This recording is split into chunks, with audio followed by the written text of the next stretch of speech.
This is Tamir Rice.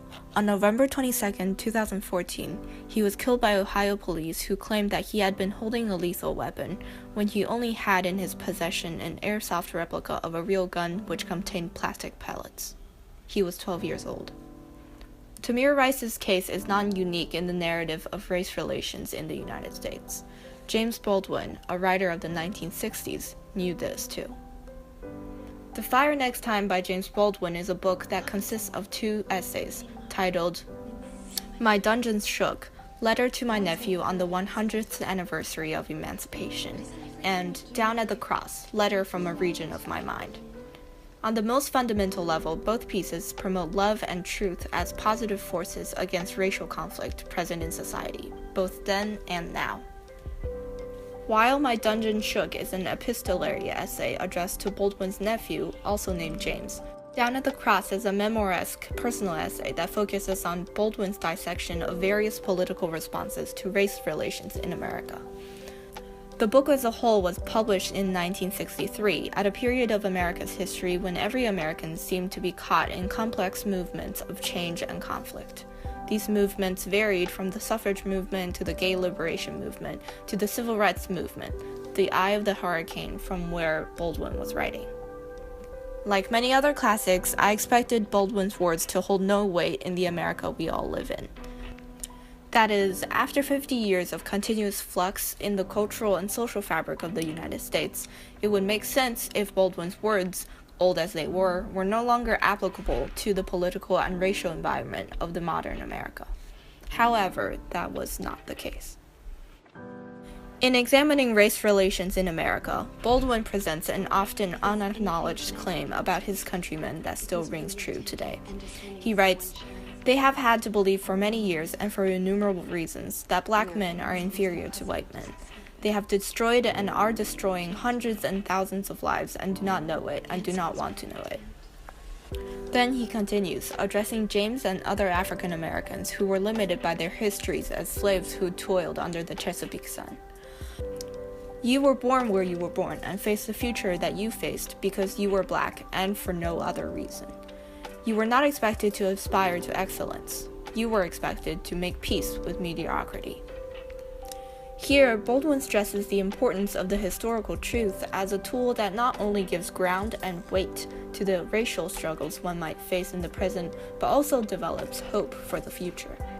However, unlike many other historians or writers, Baldwin is not trapped by the enormity and complexity of America's past, nor is he boiled constantly upwards by the hopeful rhetoric of her futures. Instead, he utilizes the past as a bridge between what we were and what we can be, looking from the past towards the future.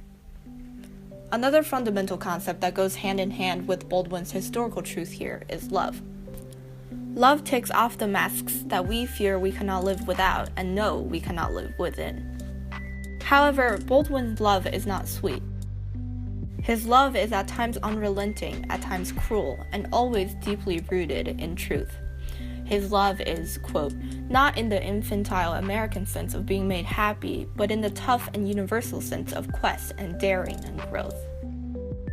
As he advises James, this love is the key to apprehending moral wrongs and accepting change as a solution to those wrongs. Quote, to cease fleeing from reality and begin to change it, unquote. For Baldwin, only after a real confrontation with the past can one begin to embark on a journey towards a future grounded more solidly on truth. If Americans can regard each other with this truthful kind of love while attempting at the same time to effect racial change, America can transform into, quote, what America must become, unquote. Listen to the phrase again, what America must become. To some, this may seem to be startlingly reminiscent of President Trump's promise to make America great again. However, the two statements differ greatly in the perspective with which they view history. While the president is insistent on a return to a more glorious past, Baldwin emphasizes the value of first confronting our past and consequently changing aspects of it that truly belong in antiquity.